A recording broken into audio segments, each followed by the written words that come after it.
में हमारे पास ये रहती है वाई अक्ष और ये रहता है एक्स अक्ष और यहाँ पे रहता है एक्स डैश और ये वाई डैश।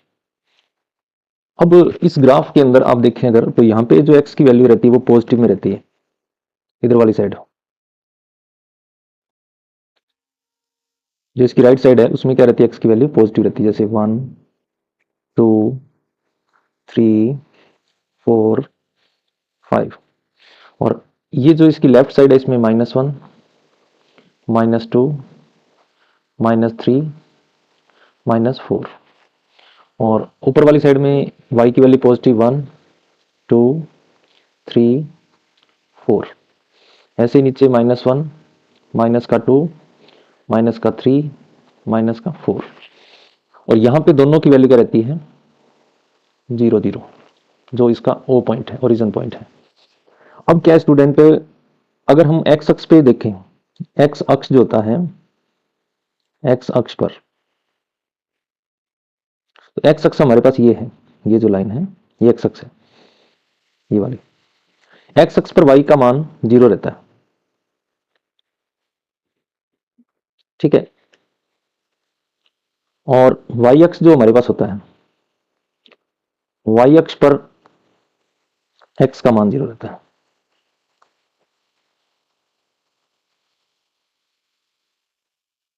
वाई एक्स अक्ष पर तो वाई की वैल्यू 0 रहती है और वाई अक्ष पर एक्स की वैल्यू 0 रहती है। जैसे मान लो कि अपने को कोई पॉइंट है, पॉइंट हमारे पास है 2,0, इसको रिप्रेजेंट करना है, या -3,0 इसको रिप्रेजेंट करना है ग्राफ के ऊपर। तो ये जो पॉइंट है ये एक्स अक्ष के ऊपर है और ये भी एक्स डैश की तरफ है।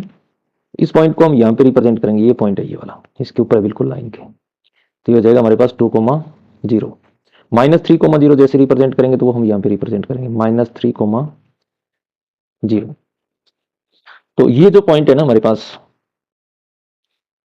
इस प्रकार से प्रदर्शित हम कर सकते हैं। इसी प्रकार से यदि हम दूसरा एग्जांपल लें, जैसे 0,-4 और 0,3, इसको रिप्रेजेंट करें, तो ये दोनों ही पॉइंट किस पे हैं, ओनली वाई एक्स पे है। तो इसको रिप्रेजेंट करने का जो तरीका है वो ये रहेगा कि जैसे अपने 0,3 देखें तो 0,3 ये है, ये वाला पॉइंट जो है इसको हम क्या बोलेंगे, 0,3 बोलेंगे। ऐसे ही 0,-4 है जो, ये वाला पॉइंट हो जाएगा। तो इस प्रकार से हम क्या कर सकते हैं, इन पॉइंट को प्रदर्शित कर सकते हैं ग्राफ के ऊपर। अब मान लो पॉइंट को ये हमें प्रदर्शित करना है 1,2, तो ये जो दोनों एक्स की वैल्यू है वो पॉजिटिव रहती है फर्स्ट क्वाड्रेंट में, इसमें यहाँ रिप्रेजेंट होगा ये। इसमें एक्स की वैल्यू नेगेटिव रहती है, वाई की वैल्यू रहती है पॉजिटिव।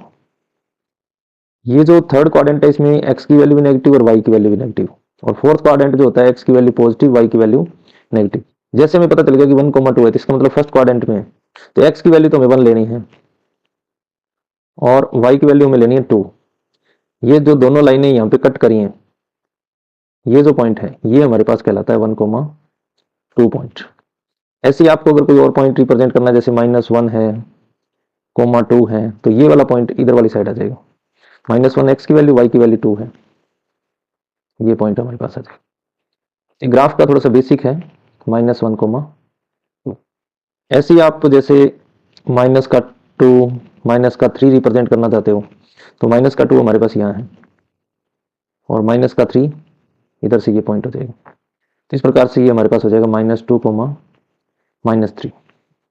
ऐसे ही हम एक पॉइंट और देखें, जैसे 4, -3, तो ये पॉइंट हमारे पास फोर्थ क्वाड्रेंट में आ जाएगा। यहाँ से y की वैल्यू तो -3 है और x की वैल्यू हमारे पास कितनी है, 4 है, तो ये पॉइंट हमारे पास आ जाएगा 4, -3। तो इस प्रकार से हम क्या कर सकते हैं, इसको रिप्रेजेंट कर सकते हैं। अब आती है हमारे पास जो 10th क्लास में हमारा क्वेश्चन बनेगा, वो किस बेस का क्वेश्चन बनेगा। क्वेश्चन हमारे पास है एक ही क्वेश्चन अपने को करना है, इसमें ग्राफ द्वारा जांच करनी है आपको। ग्राफ द्वारा जांच, ग्राफ द्वारा जांच करेंगे हम। और हमारे पास जो इक्वेशन दे रखी है इसने, x + 3y = 6 है और 2x - 3y इक्वल में है 12। तो इसको हमें चेक करना है ग्राफ विधि से। तो आप क्या करें, सबसे पहले इसके पॉइंट निकालें, बिंदु। जैसे अपने इस इक्वेशन की बात करते हैं, x plus 3y equal to 6। तो आपको दो ही बिंदु आपको चाहिए एक रेखा को बनाने के लिए, तो वो दोनों बिंदु अपने यहाँ पे एक बॉक्स बना लेंगे, उसमें अपने इनकी वैल्यू निकालेंगे। ये x है और ये y है। सबसे पहले हम y की वैल्यू 0 रखेंगे इस इक्वेशन में। जैसे हम y की वैल्यू 0 रखेंगे तो हमारे पास आ जाएगा 3 प्लस 3 मल्टीप्लाई 0 इक्वल टू 6, यानी हमारे पास आ गया x इक्वल टू 6। तो यहाँ पे हम टेबल में इसकी वैल्यू पुट कर देंगे 6,0। फिर हम x की वैल्यू रखेंगे 0, 0 प्लस 3y इक्वल टू 6। तो हमारे पास आ जाएगा 3y इक्वल टू 6। y की वैल्यू हमारे पास आ जाएगी 6/3, यानी कितनी 2। तो जैसे हमने x की वैल्यू 0 पुट करी तो y की वैल्यू हमारे पास कितनी आ गई 2 आ गई। तो ये इस प्रकार से इस टेबल के लिए फर्स्ट इक्वेशन जो है उसकी हमने ये टेबल तैयार कर दी। ऐसे ही हम दूसरी इक्वेशन को उठाएंगे। दूसरी इक्वेशन हमारे पास है 2x plus 2x minus 3y equal to है 12। तो हम इसके लिए भी टेबल यहां पे तैयार कर लेंगे।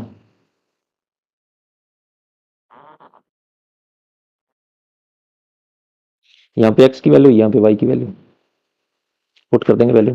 जब हम y की वैल्यू 0 रखेंगे तो देखो इसमें आ जाएगा 2y माइनस 3 मल्टीप्लाई 0 इक्वल में 12। तो हमारे पास 2x इक्वल टू कितना आ गया 12 आ गया, क्योंकि 3 0 से मल्टीपल होकर 0 हो जाएगा और 0 2x में से जाएगा तो 2x ही आएगा। x की वैल्यू हमारे पास आ जाएगी 12/2, यानी कि 12/2। तो ये आ जाएगी 6। यानी कि जब हमारे पास y की वैल्यू 0 है तो x की वैल्यू हमारे पास आती है 6। ऐसे ही हम जब x की वैल्यू 0 रखेंगे इसी इक्वेशन में तो y की वैल्यू देखते हैं कितनी आती है 2 multiply 0 minus 3y equal to 12। तो 0 माइनस 3y इक्वल में कितना आ जाएगा 12 आ जाएगा, और y इक्वल टू आ जाएगा 12/-3, यानी हमारे पास आ जाएगा माइनस का 4। यानी जब हम x की वैल्यू 0 पुट करेंगे तो y की वैल्यू हमारे पास आ जाएगी माइनस का 4। तो इस प्रकार से ये दोनों टेबल ये सेकेंड इक्वेशन की टेबल है, ये दोनों टेबल हमने तैयार कर ली। अब हम इसको ग्राफ में ड्रॉ करेंगे। तो हम यहां से ले लेते हैं इसका ग्राफ।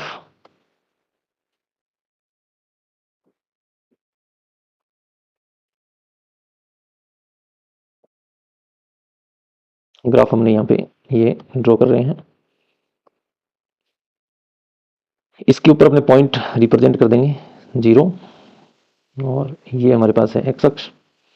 तो 1 2 3 4 5 6। ऐसे हम y की वैल्यू पुट कर देंगे यहाँ पे 1 2 3 4। ऐसे x की वैल्यू नेगेटिव में -1 -2 -3 -4 -5। यहाँ पे -1 -2 -3 -4। तो ये वैल्यू हमने क्या कर दी यहाँ पे रिप्रेजेंट कर दी। अब हम इन पॉइंट को, जो पॉइंट हमने निकाले हैं इक्वेशन के, इनको यहाँ पे रिप्रेजेंट करेंगे। तो सबसे पहले फर्स्ट इक्वेशन के पॉइंट जो हैं 6,0 है, तो वो पॉइंट है हमारे पास ये वाला। एक्स एक्स के ऊपर होगा, मैंने आपको पहले भी समझाया था 6,0, और वाई एक्स पे जो पॉइंट होगा 0,2, ये पॉइंट हमारे पास आ जाएगा 0,2। और ये फर्स्ट इक्वेशन के हैं, तो इसलिए हमने इसको फर्स्ट इक्वेशन में लगा दिया। अब अपने क्या करेंगे, इन दोनों को आपस में मिला देंगे, तो ये हमारे पास वो लाइन हो जाती है।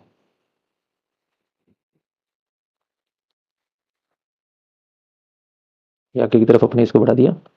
ये हमारे पास वो लाइन है जो हमें दे रखी है। अब हम दूसरे जो टेबल है हमारे पास ये वाली, इस टेबल के अकॉर्डिंग चलते हैं। तो इसमें हमारे पास है 6,0 पॉइंट, ये सेम ही पॉइंट है, और y की वैल्यू 0,-4। तो ये पॉइंट हमारे पास आ जाएगा y एक्स के ऊपर, सेकंड पॉइंट जो है। 0, -4। अब हम फिर वापस रेखा को ड्रॉ कर देंगे यहाँ से। तो ये पॉइंट हमने मैच कर दिए। अब ये जो दोनों रेखाएं हैं, ये साफ आपको पता चल रहा है कि क्या कर रही हैं, एक दूसरे को प्रतिच्छेद कर रही हैं इस पॉइंट पे 6,0 पर। ये जो दोनों रेखाएं हैं जो हमने बनाई है यहाँ पे, ये क्या कर रही हैं, एक दूसरे को 6,0 पर प्रतिच्छेद कर रही हैं। तो हम बता सकते हैं यहाँ से कि रेखाएं क्या हैं, रेखाएं प्रतिच्छेदी हैं। रेखाएं हमारे पास क्या निकल गई यहाँ से, प्रतिच्छेदी। रेखाएं हमारे पास आ गई प्रतिच्छेदी। निकाय हमारे पास क्या आ गया, संगत। और हल जो है इसका अद्वितीय है, क्योंकि रेखाएं प्रतिच्छेदी हैं तो हल अद्वितीय होता है। और हल है क्या हमारे पास, 6,0, यानी जब x की वैल्यू 0 है, x की वैल्यू 6 है और y की वैल्यू 0 है। इस प्रकार से हम ग्राफ से क्या कर सकते हैं, पूरे क्वेश्चन को सॉल्व कर सकते हैं और ये बता सकते हैं कि रेखाएं प्रतिच्छेदी हैं या समांतर हैं या समपाती हैं। तो ये हमारे पास पूरा क्वेश्चन इस प्रकार से हमें करना है। इस तरीके से हम इस क्वेश्चन को कर सकते हैं। उसके बाद में जो हमारे पास क्वेश्चन, दो मेथड है हमारे पास इनको सॉल्व करने के। आगे 3.2 की बात करेंगे अपन में। 3.2 में हमारे पास क्या है, एक तो प्रतिस्थापन द्वारा है, प्रतिस्थापन द्वारा समीकरणों का हल, समीकरणों का हल ज्ञात करना। प्रतिस्थापन विधि से भी हम क्या कर सकते हैं, दो रेखाओं का हल निकाल सकते हैं। तो एक क्वेश्चन अपने प्रतिस्थापन विधि का कर लेते हैं, कंसेप्ट आपको वहां से समझ में आ जाएगा। जैसे हमारे पास क्वेश्चन है कि 7x माइनस 15y इक्वल में है 2। ऐसी x की value x plus 2y equal में हमारे पास है 3। इन दोनों इक्वेशन को हम प्रतिस्थापन विधि द्वारा कैसे सॉल्व करते हैं, सबसे पहले इसको समीकरण नंबर 1 डाल देंगे और दूसरे वाले को समीकरण नंबर 2 डाल देंगे। अब जिससे आपको इजी लग रहा है उस समीकरण को आप उठाएं और उससे x या y की वैल्यू निकालें। तो जैसे मैं समीकरण नंबर 2 को उठा रहा हूं, समीकरण नंबर 2 से, तो समीकरण नंबर 2 मैंने उठाया, x प्लस 2y इक्वल में 3। यहां से मैंने x की वैल्यू निकाल ली, x इक्वल में माइनस 3 माइनस 2y। यहां से x की वैल्यू मैंने निकाली, इसको इक्वेशन नंबर 3 दे दी। अब मैंने समीकरण 2 से निकाली, तो मैं 2 में तो रख नहीं सकता इसकी वैल्यू, मैं रखूंगा समीकरण नंबर 1 में। तो आप क्या करेंगे, समीकरण 3 से x का मान, x का मान समीकरण 2 में 1 में रखने पर, 1 में रखने पर, जैसे हम समीकरण नंबर 1 में रखेंगे तो हमारे पास समीकरण नंबर 1 क्या है, 7x माइनस 15y इक्वल में 2 है। इस समीकरण में हम x की वैल्यू रख देंगे। यहां से x की वैल्यू हमारे पास कितनी है, 7 तो आ जाएगा ऐसे कैसे, 3 minus 2y minus 15y equal में 2 है। इसको ओपन कर देंगे, 21 minus 14y minus 15y equal में कितना, 2 है। तो हमारे पास क्या हो जाएगा, ये 21 माइनस ये हो जाएगा 29y इक्वल में 2, और 21 को हम इधर ट्रांसफर कर लेंगे तो हमारे पास हो जाएगा 2 माइनस 21, तो minus 29y equal to minus 19। ये हमारे पास बन जाएगा y इक्वल में -19 अपॉन -29। इसको कैंसिल आउट करने पर हमारे पास आ जाएगा 19/29, यानी कि जो y की वैल्यू है वो हमारे पास कितनी आ जाएगी, 19/29 आ जाएगी। अब ये जो वैल्यू आपके पास आई है, 4 नंबर इक्वेशन दे सकते हो आप इसको, y की वैल्यू हमारे पास आ गई 19/29। ये वैल्यू हम उठा के किसमें रखेंगे, समीकरण नंबर 3 में हम इस वैल्यू को रखने वाले हैं, क्योंकि हमें x की वैल्यू और चाहिए। x की वैल्यू हम 3 नंबर इक्वेशन से निकालेंगे। तो आप लिखेंगे समीकरण 3 में y का मान रखने पर x इक्वल में 3 - 2 मल्टीप्लाई 19/29, ये हम रख देंगे यहाँ पे। इसके नीचे आप लगा लेना 1। अब ये 1 है और ये 29 है, तो आप थोड़ा सा पहले इसको सॉल्व कर लो। 1, ये हो जाएगा 38/29। अब आपके पास जो लघुत्तम है वो कितना आ रहा है, एलसीएम कितना आ रहा है, 29 आ रहा है। तो 29 को 3 से मल्टीपल कर देंगे, -38, ये हमारे पास हो जाएगा 87 -38/29। इसको सब्सट्रैक्ट कर लेंगे इसमें से, ये आ जाएगा 49/29। तो हमारे पास स्टूडेंट x की वैल्यू कितनी आ गई, 49/29, और y की वैल्यू कितनी आ गई, 19/29। तो इस प्रकार से हम प्रतिस्थापन विधि से क्या कर सकते हैं, क्वेश्चंस को सॉल्व कर सकते हैं। ये इसका हल आ गया हमारे पास, ठीक है, ये आंसर आ गया। प्रतिस्थापन मेथड का यूज करते हुए हम क्या कर सकते हैं, इस क्वेश्चन को इस प्रकार से हमें करना है। ये पूरा क्वेश्चन हमारे पास है। अब इसी क्वेश्चन को अगर आप विलोपन विधि से कह दे कि विलोपन विधि से करो, तो आप विलोपन विधि भी देख लो यहाँ पे इसके पैरेलल में। यही सेम क्वेश्चन अगर हम विलोपन विधि से करना चाहें तो विलोपन विधि से भी हम कर सकते हैं। विलोपन विधि क्या है, यही हम पैरेलल में इसके समझ सकते हैं उसको। विलोपन विधि, विलोपन विधि में हम क्या करते हैं, गुणांक समान बनाते हैं। क्या करते हैं, गुणांक समान बनाकर, गुणांक समान बनाते हैं, बनाकर हल करते हैं। इसमें तो प्रतिस्थापन करते हैं, शिफ्ट कर देते हैं वैल्यू x या y की। अब जैसे मैंने दोनों इक्वेशन लिख लिया, 7x - 15y इक्वल में कितना, 2 है मेरे पास, और x + 2y इक्वल में मेरे पास है 3। ये जैसे मेरे पास क्वेश्चन है, इक्वेशन नंबर 1 और इक्वेशन नंबर 2।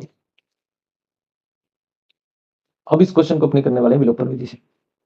तो हम क्या करेंगे, किसी भी एक के कोफिशिएंट हम सेम बना लेंगे। जैसे इसमें 7x x का गुणांक और यहाँ पे 1, तो हम जो इक्वेशन नंबर 2 है उसके गुणांक को भी 7x बना लेंगे। तो हम क्या करेंगे, समीकरण 2 को 7 से गुणा करेंगे। गुणा करने पर 7 से जैसे आप गुणा करोगे तो ये क्या बन जाएगी, 7x + 14y इक्वल में 21। जैसे आपने इस पूरी इक्वेशन को 7 से गुणा किया तो इस रूप में आ जाएगी। ये आ जाएगी समीकरण नंबर 3 आ जाएगी हमारे पास। अब ये 7x भी प्लस का है और यहाँ पे भी 7x प्लस का है, तो आप 1 - 3 कर देंगे, 1 में से 3 को घटा देंगे। 1 नंबर इक्वेशन यहाँ लिख लेते हैं, 7x - 15y बराबर में कितना है, 2 है, और 7x + 14y बराबर में कितना है, 21 है। इन दोनों को आपस में माइनस कर देंगे हम, माइनस माइनस माइनस। जैसे ही आपने किया तो देखो 7x ऊपर प्लस का नीचे माइनस का, तो आपस में ये कर जाएंगे, यहाँ 0 आ जाएगा। ये माइनस का 15 है और ये माइनस का 14 है, तो टोटल हो जाएगा माइनस का 29y। ये माइनस का 21 और प्लस का 2 है, तो ये हमारे पास बचेगा माइनस का 19। अब y की वैल्यू हमारे पास कितनी आ जाएगी, माइनस का 19 बटे में माइनस का 29। तो ये हमारे पास आ गई, माइनस से माइनस कट जाएगा, 19 बटे में 29 आ गई y की वैल्यू। ये हमने y की वैल्यू निकाल ली। अब हम x की वैल्यू निकालना चाहते हैं, तो हम क्या करेंगे, y का जो कोफिशिएंट है उसको सेम बना लेंगे। तो हम क्या करेंगे, समीकरण 1 को तो कर देंगे 2 से गुणा, ठीक है, और समीकरण 2 को कर देंगे 15 से गुणा। समीकरण 2 जो है उसको 15 से गुणा करेंगे। तो पहले समीकरण 1 को 2 से गुणा करो आप, तो ये बन जाएगी 14x माइनस 30y बराबर 4। और समीकरण 2 को जब 15 से करोगे तो ये बन जाएगी 15x प्लस 30y बराबर में कितना, 45। अब देखो स्टूडेंट, आपको क्या करना था, y का गुणांक समान बनाना था। तो y में यहाँ पे 15 है और यहाँ पे कितना है, 2 है। तो आप ये वाला 15 तो आपने किससे कर दिया, 2 से गुणा कर दिया, और ये 2 किससे कर दिया, 1 से कर दिया। तो आपके पास ये इक्वेशन आ जाएगी 4 नंबर और 5 नंबर, ये नई इक्वेशन आपके पास आ जाएगी। अब आपको देखना है कि जो y के गुणांक सेम है वो विपरीत चिन्ह में अगर है, यहाँ पे देखो ये माइनस का 30y और ये प्लस का 30y है, तो दोनों इक्वेशन को आपको जोड़ना पड़ेगा। घटाते कब है, जब सेम चिन्ह हो, और जोड़ते कब है, जब विपरीत चिन्ह हो। तो समीकरण 4 को समीकरण 5 में हम जोड़ देंगे, तो हमारे पास आ जाएगा 14x माइनस 30y, समीकरण 4 लिख रहा हूं मैं यहाँ पे, इक्वल में 4। समीकरण 5 कितनी है, 15x प्लस 30y इक्वल में कितना, 45। दोनों को हमने जोड़ दिया। देखो ये माइनस का 30y और ये प्लस का 30y ये आपस में कट जाएंगे, तो हमारे पास आ जाएगा 0, और ये हमारे पास बन जाएगा 29x, और इधर से हमारे पास बन जाएगा 49।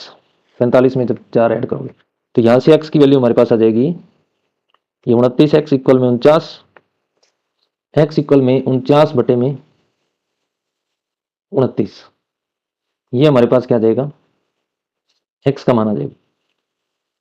इस प्रकार से हम क्या कर सकते हैं, विलोपन विधि से विलोप करके भी इसका आंसर निकाल सकते हैं। आंसर दोनों का सेम आएगा। तो x की वैल्यू हमारे पास कितनी आई, 49 बटे में 29, और y की वैल्यू कितनी आ गई, 19 बटे में 29। तो इस प्रकार से हम क्या कर सकते हैं, दोनों तरीकों से आप इस क्वेश्चन को हल कर सकते हैं। तो हमने आज कर ली प्रतिस्थापन विधि, कर ली विलोपन विधि, कर ली ग्राफ द्वारा भी हमने क्वेश्चन को सॉल्व कर लिया। धन्यवाद।